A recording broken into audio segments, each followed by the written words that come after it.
So for the last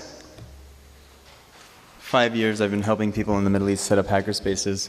And I was just talking to one of my friends, actually, in California. And I told him what I was doing. And I was really surprised with his response. He kind of looked at me, because I was helping people set up a hackerspace in Lebanon. And he looks at me and he says, "Do you know what they're going to build in there?" And that's when I knew he wasn't my friend anymore. It was really sad, actually. It made me realize that, like, for me, how can I make this not full screen?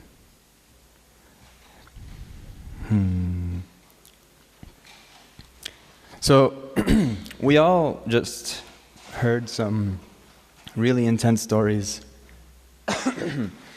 And I'm sure people here feel like they want to do something. Is that the case? Does everyone here have this, like, holy crap kind of what can we do about it feeling? Yeah. And wow, this is really not any good. And that's kind of what happened with me. So I'm an American. I was born in Illinois, in Evanston, Illinois, actually. And oh no, please be saved. And my dad was going to school as an Iraqi engineer in the States. Oh no. Okay, this is good. This is good. Yeah, this looks good. It's missing a couple of slides, but that's okay. Yeah, this is the one. Okay. View, and slideshow. That's the one. And so my dad was an Iraqi American. Well, it came to America to study, and I was born in the States. And the only thing I really knew of Iraq for the first 27 years of my life was "Alo, alo, alo, alo, alo, shalom, shalom, shalom, shalom." And the echo of long-distance phone calls from our house, and just like yelling. And for most of my life, I wasn't ever able to return. And mainly, I was infected with probably what you're infected with, people that are entering into the open source hardware world, this feeling of like great capability and agency of acting in the world. Who here feels that way when they first connected to open source tools and technology, that like suddenly the world opened up? Yeah, it was so amazing. Like once I wanted to make a laser cutter, and I didn't know how, and then so I took apart an Etch-a-Sketch, and then inside of the Etch-a-Sketch I figured out like, oh wait a second, it's just like these two things that go X and Y. I have two scanners. So I put like one scanner X, one scanner Y, and like I literally hot glued sticks to it, and that became my gantry, and then I put on a pencil, and then I figured out how to run the motors, because on Instructables.com, one person named Prank put up step-by-step instructions on how to run a stepper motor from inside of the computer. And so, without knowing any hardware ever before, I like followed these guys' instructions, and suddenly, like the stuff that I did in my computer was controlling things in the world. And I was just like, a whole new world, a new fantastic point of view. Does everyone remember that song? Okay, dead audience. It's the end of the day, I totally get it. And so I did that for a couple of years in the States, and I was super excited about it, and I helped set up a hackerspace in Michigan, and then at one point, the Arab Spring happened, and people were like, "Yo, Bilal, you're pretty cool at stuff, and you can do things." I was running a robotics business at that point, and so I got sent to the White House because the government in the States suddenly lost an ally in Egypt, and they thought they could replace one dictator with 1 million or like 1,000 by supporting entrepreneurs to go into the country and sort of be the big bosses in the country, some sort of like economic development, collaboration, influence strategy. And I happened to be in this room with a bunch of these guys that are like, "You want the bridge? I could build you the best bridge. You know, I got the concrete to concretely." And some of the guys were like, "Salami, man, you know about salami? Let me tell you about salami. I'm the biggest salami exporter from here to Turkey." And I was like, whoa, what the hell? How did I get here? I like building robots. And suddenly, this is kind of when my life changed. It's about exposure. And I guess this talk is about like exposure, and then what are you going to do about it?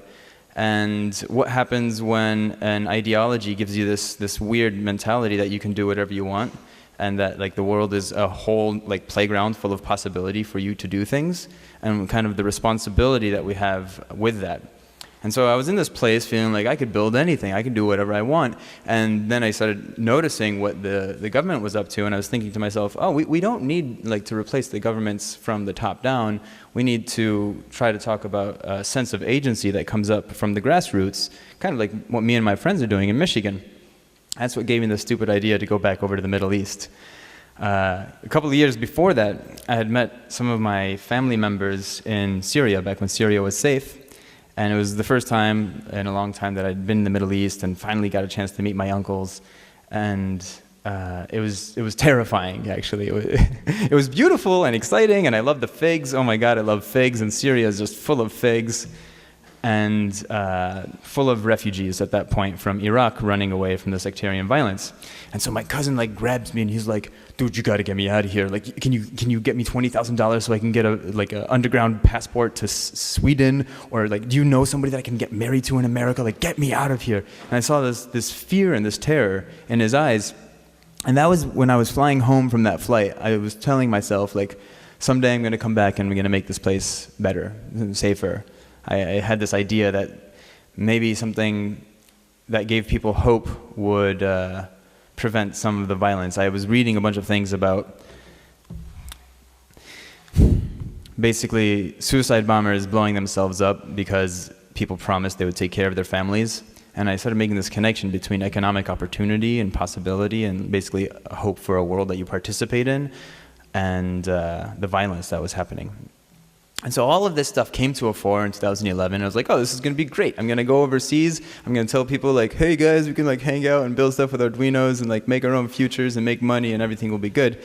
And it's not exactly how it happened. Basically what happened is I came into the Middle East and it started to get really complicated pretty fast. But I thought I'd start off with a slide of me in Baghdad doing a workshop with a bunch of LED throwies on the ground because the power cut out. And riffing on Tariq's talk, basically one of the first things that happened is I was in Baghdad and I brought a bunch of these tools and resources, and I thought, the best way to excite people about starting this community space where we can support each other is to bring a 3D printer and Arduinos and then tell them that the future is here. Ding, ding, ding, ring a bell, right?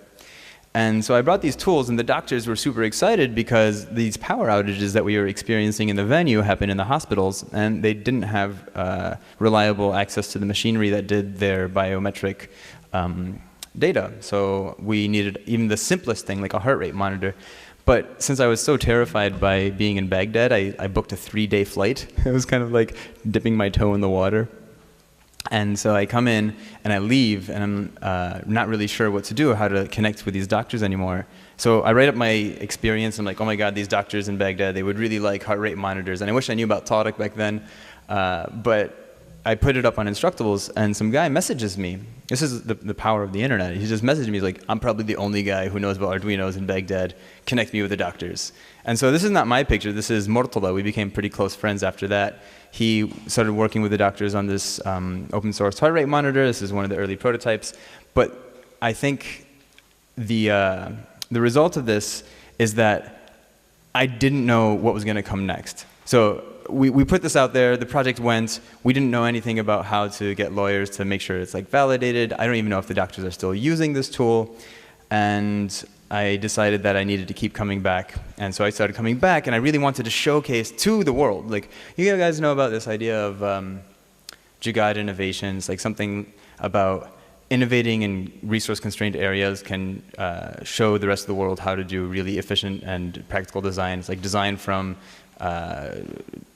constraints really allow a lot of creativity to emerge. And so I was like, we gotta go and we gotta set a new standard for what people do with open source and DIY technology.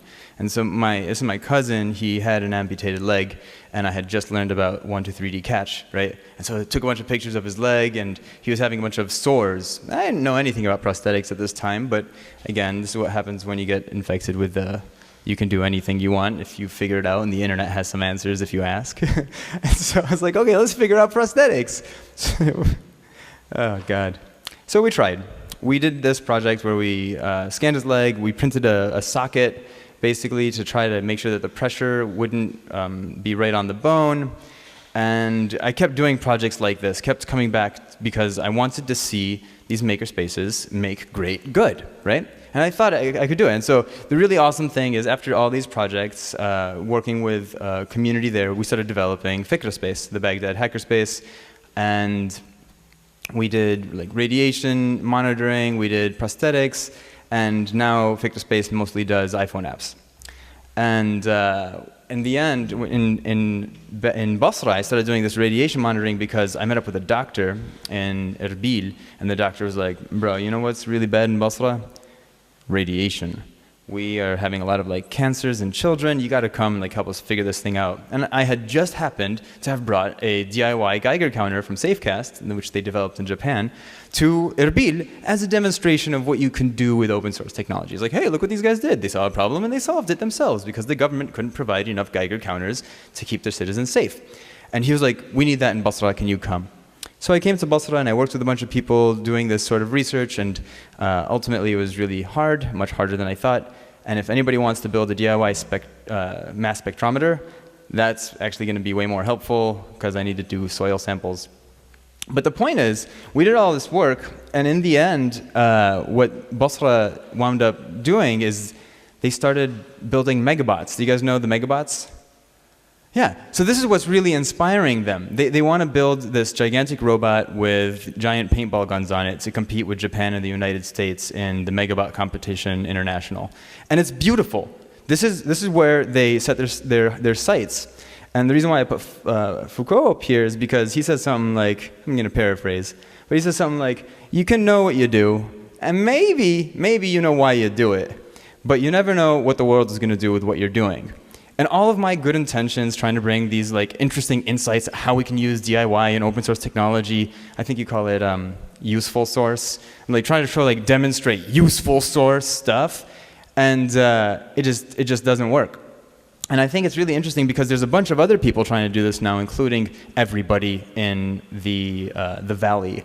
I think it's the NGO Valley in Geneva. It's like UNICEF, the Red Cross, Doctors Without Borders, like everybody's collaborating on this one space because they're like, oh shoot, you know what? Decentralized problem solving, that's how we can solve all the world's problems, by creating these sort of open source tools that let people do the stuff that Tariq is doing. And I think the really important thing about what Tariq is doing is that he's championing it, and he's building allies, and he's going at it himself. And I know that kind of sucks for people that want scalable solutions, including me, who thought like we can start building culture around problem solving. But basically, this is my big question: is it possible? Yeah, so that's the MegaBots. This is the thing that Basra is working on now. And the thing is, it is awesome. Like any 12-year-old, 14-year-old kid who's like, holy crap, I can build a giant robot that I can sit inside of and like shoot. Like it was inspiring. It was inspiring to me as a kid. And if in the process of like building these things, people learn how to use all of these tools and all of these processes and actually show up on the international stage and set a marker for what your country can do, that's a pretty big deal. It's pretty inspiring. But the thing is, like, you never know what people are going to do with the things that you make. And so I think I'm really torn about this, because as much as I like this idea that it's okay, use whatever initial motivations to get people excited about building like synthesizers, they're noise makers, it's going to really be cool, and people are going to make fun stuff, they're going to enjoy it, and they're going to go through and learn tools and technologies that they would normally not learn. And then what? I think I started letting go of this and then what part. I think I need to stop thinking so much strategically and think of more things like gifts or offerings. And so these are the kind of questions that I think that we, in businesses we ask. Like, what are our guiding stars? What are the things that we're looking for? Is it grandizer? Like, what is the thing that's going to take us and inspire us to create and to make? And in the Middle East, it's kind of funny because I meet up with all these people that are really inspired by Steve Jobs.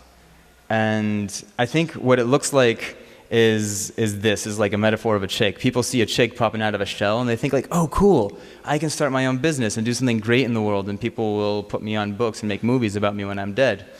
But the fact of the matter is, like, there was chaos and violence and struggle and strife and intuition and months of development inside of that egg for it to crack open. But people see the very, very superficial things. So I hope I don't basically make this too confusing, but I'm proposing these things because I'm torn. I'm really torn, and I am conflicted.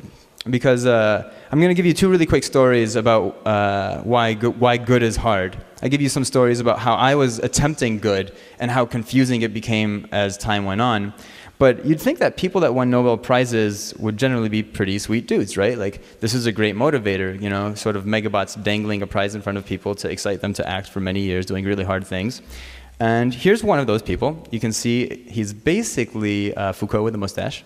I lucked out because they looked so similar. I could just plop on, oh, my girlfriend actually drew this. I could just like either plop on or take off the mustache, and it's Haber or Foucault. So Fritz Haber won a Nobel Prize. I don't know if you guys know him. There's like the Haber process, which is about nitrogen fixing. But really, the thing that he wanted to do was kill all Frenchies. He was a Jewish German person, and he wanted to sort of wash himself clean of his Jewish ancestry and like, prove himself loyal to the German state. And so he was going to use all of his intellectual power to design ways to heal people. And so he actually also invented the gases that they used in the chambers. And the reason why they needed nitrogen is because they had blockaded guano coming from South America. And nitrogen from guano is really great for making things that go boom. And so he thought to himself, like, what if we can like make boom from the air, right? It's kind of a magical thing. It's like he's sort of a magician of explosives. But the amazing thing, and the reason why he won the Nobel Prize, is because he basically saved billions of lives. Industrial revolution was happening, people moving into cities, lots of babies being born that were not dying. Hence, we had a population growth that was not following our ability to produce more food. Until Haber decides to, you know, make things that go boom from thin air, and suddenly people were like, wait a second, we can feed the hungry world with that. And he wins the Nobel Prize. So this guy, obviously bad intentions, he really did not want to feed anybody. And this is like his offering into the intellectual ether that then got used for what the world needed it for. And this other guy named Onus, right? Like Onus, this guy is actually a sweetie. He's a super sweetheart. You can read his notes. He was like, oh, my poor patient's coming in with schizophrenia, and like this must only be used in the most extreme of cases. Please drill a small hole in the side of the head and disrupt the nerves in the frontal lobe, and this will really calm people out. And he invented the lobotomy. But again, time and place and context really influences what you invent and what you put out into the world. So he puts this idea into the world about the lobotomy. And what happens is World War II ends and a bunch of people come home with PTSD. And one of his proteges is like, whoa, you know what? If you feel right over here on your forehead, there's like a little hole. We don't need to drill into the skull anymore. We could just put an ice pick and swirl it around a bit, and boom, bada bing, bada boom, right? And so this guy, really, really good intentions. Both of these people won Nobel Prizes, but terrible consequences. Basically, it went from a process that was used 200 to 500 times a month to post the end of World War II and this new method of the tear duct, ice pick scrambling, and it started being used 5,000 times a month. And the lobotomy, as we know it, is now born. And so, what are you gonna do when what you do has very little connection to your intention? I used to think that intentionality was really important and purpose was really important and like really identifying the reason why I was doing my work was really important. But now I'm thinking about it a little bit differently. I think it's very, it's much less individual focused, and it's more about like what questions are we asking ourselves as a community. We are a community. We have conferences. We get together. We discuss things. It's a developing process. Back in 2013, I gave a talk at the Open Source Hardware Summit that was talking about how open is not enough, and we need to be a welcoming culture. And I think there's a group of people called the Art of Hosting that have these processes in place where they have nuanced and deep discussions about challenging and complicated things to make progress. And I think we need to do some sort of merging between a welcoming Art of Hosting style and the open source culture around really big questions, like what questions are going to drive us forward into the future. And the question that I want to put, I think it's great that I'm coming after Tariq, because we all just saw something. And we're in a new place kind of as human beings where we're connected to the world in ways that we never were before. Like before, local government really mattered because you were living in one place, and the newspaper really mattered. When you read about somebody that got sick or hurt or died, you would go visit them in the hospital, and the local matters. This idea of journalism creating an informed citizenry made sense. But when you're on the internet, and when you're in a room in Vienna watching Palestinians crying over their lost children, and you have that feeling, that's an extremely normal human response. And the right thing to do, I think the obvious thing to do, is to respond. If you see somebody get hit by a car in the streets, you're going to run and want to do something about it. If you see that woman, it's a little bit more complicated. And we get bombarded with these things all the time. So one of my big guiding questions is, how do we respond to a world that's presented? What do we do with the journalism and the media that's presented to us every day, and what is an appropriate way of response? And both of those things combined, for me in my life, is really challenging. One is I'm exposed to the world and its traumas and its challenges. We're actually in very pivotal times. We actually have to do something about climate change now. These are global challenges that need all hands on deck. And I think the open source hardware movement and the DIY movement is about people realizing that they can put their hands on deck and that they do have agency to act and they do have this ability to respond. But to what? To what cause? Like, what is it that we're going to be giving ourselves to? What is the question that's going to be guiding us and bringing us into these deeper conversations about the appropriate ways to react? And the reason why the open source hardware movement is so important is because it's like the antithesis of the capitalist movement, where you don't own the things that you buy, you kind of are owned by them. And one of the things that I'm really upset about is these little flags. I don't know if you see them on things that are like, green, buy this and save the pandas, or red, buy this and Africa will not be hungry anymore, or whatever it is. And you think suddenly, I think suddenly as a consumer, like, I am participating. This is my participation in addressing global challenges. It's like, oh, good thing I bought that pink labeled candy bar. Now no one gets cancer. And I think that's why this is so important. And that's why I'm so troubled by my struggle to bring this attitude into places that have serious challenges and not see them being used to address the challenges that are literally in their faces. And I don't want to sound like I'm criticizing my friends or the people that I work with. I love them. I love what they do. I love the fact that we have this international community. I'm a part of this thing called the Gig, which is the Global Innovation Gathering. We meet in Berlin. People from Ramallah, Palestine are there. Actually, the people from Ramallah, Palestine are working on this new prosthetics project that uses electromycillograms, like things that use your muscles to control a robotic prosthetic. Super cool. But really, I feel like we're not taking the best advantage of our tools and our uses. As you looked at the hackerspace movement in 2011, I was like, we need to bring this movement internationally because it's amazing, it's fun, people are learning, they're doing things, but what if we took this into a place that had serious problems? We're gonna see like amazing solutions come out and inspire the rest of the world. And I'm realizing for me, I need to make it personal again. I did the really stupid thing of seeing a problem and then theorizing for like 4 years about how I could seed these movements and like bring in and sprinkle some like workshops and connect with people and say like, okay, now we're gonna like solve the world's problems in a distributed way. And I'm trying to do the opposite of that now.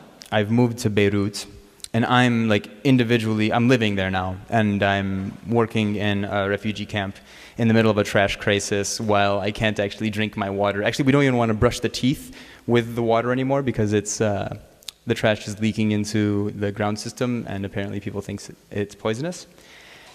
And this is basically where I'm at right now. I spent a lot of time trying to figure out how do we do this distributed problem solving, because it's going to be so good when people see themselves as the solutions to their problems. All we need to do is share with them the open source mentality and create these community spaces, and like alakazam, it's all the dots are gonna connect. Like I can see it in my mind's eye. And the fact of the matter is that good is really hard. Good requires really deep questions. Good requires constant engagement. Like Onus, after releasing the idea about the lobotomy, like his protege should have been a part of those conversations about what we do. And just as an illustration, because I like the bunnies, in Australia, they were like, hey, you know what? Like, we kind of miss England. We've been prisoners for a while. And now we're here in Australia and we're free. It would be kind of nice to have some bunnies that we can go shoot every once in a while. It would be really, really cool. And Australia, before the bunnies, was Australia. And then Australia, after the bunnies, wasn't just Australia with bunnies. It was a whole different Australia. Okay. The things that we do matter. And we're in a constant negotiation, and everything is waiting for your participation, and you're already participating. I think that's one of the things that I really love about the open source movement, is that it makes that participation more active and more known. And yeah, I guess if good is hard, then also hard should be good, and we should really enjoy the process. We should enjoy the questioning and the constant returning back to our initial motivations and being a part of a... This is the thing that I'm really interested in, is can this be a community conversation rather than an individual conversation about our motivations and the practical what is happening now on the ground. We have this new way of seeing the world. Data visualizations allow us to like understand what's going on. Tools allow us to to actively and practically engage. Like right now, you've seen Gaza, and what are we going to do about it? What causes are you going to take as yours? And so that's it. What questions are you going to let drive you forward into the future? Personally, I'm working on journalism because I think that's where it all ties together. It's about how we see the world and the journalism that either engages us to respond or disempowers us to buy a pink ribbon. And that's it. Thank you.